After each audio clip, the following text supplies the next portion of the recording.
Ganyan yung paggawa ng bubo. Ayan. Binabalutan niya ng mga ka-idol.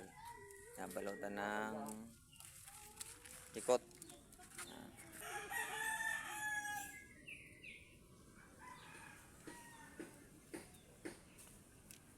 Yan, ganyan yung process ng paggawa ng bubo. Yung panghuli ng pusit.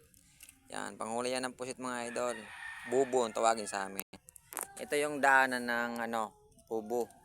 May nilalagay yan dito na rawgan ng nyog. Lagay ng itlog niya. Yan, pag pumasok dito yung pusit, dito sa na to, daanan na to, hindi na makakalabas yan. Diyan na lang yan, paikot-ikot sa loob. Yan yung hanap buhay namin dito sa probinsya. Bubo yan kung tawagin sa amin. Ito yung hanap buhay namin, panghuli ng pusit. Yan, bubo, tawagin sa amin. Ito, pag hinulog namin to sa dagat, ihulog namin sa dagat, kinabukasan, hahanapin namin to sa bundok. Ganyan kami kahirap ang hanap buhay namin. Kasi, hinulog mo sa dagat, pero kinabukasan, hanapin mo sa bundok. Tawag sa amin nun, dangop. Kaya walang makakagawa nun, kundi mga tanging eksperto lamang. Kami lamang na nag-aaral ng ganitong paghuhulog ng bubo sa dagat.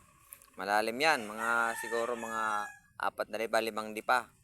Pero sa bundok namin hinahanap. Kasi doon kami tumitingin ng aming palatandaan sa bundok. 2 bundok ang tinitingnan namin, bali 4. Isa sa baba, isa sa taas, tsaka sa baba, isa naman sa taas.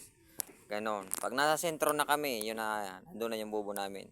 Kaya tinatawag sa amin, kahit bubo, pero meron kaming talinong tinatago kasi pag makalimot ka dapat hindi ka makakalimutin kasi pag nakalimutan mo yung tiningnan mo na sa bundok, yung palatandaan, ay hindi mo na ito makukuha. Ayan, yung bubo na yan. Kaya dapat ma-memorya ka. Ibig sabihin, hindi ka dapat makakalimot kasi hindi lang isang inuhulog namin ito.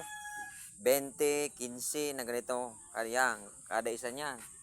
Pero pinalagyan namin ito ng pagbigat para lumubog siya.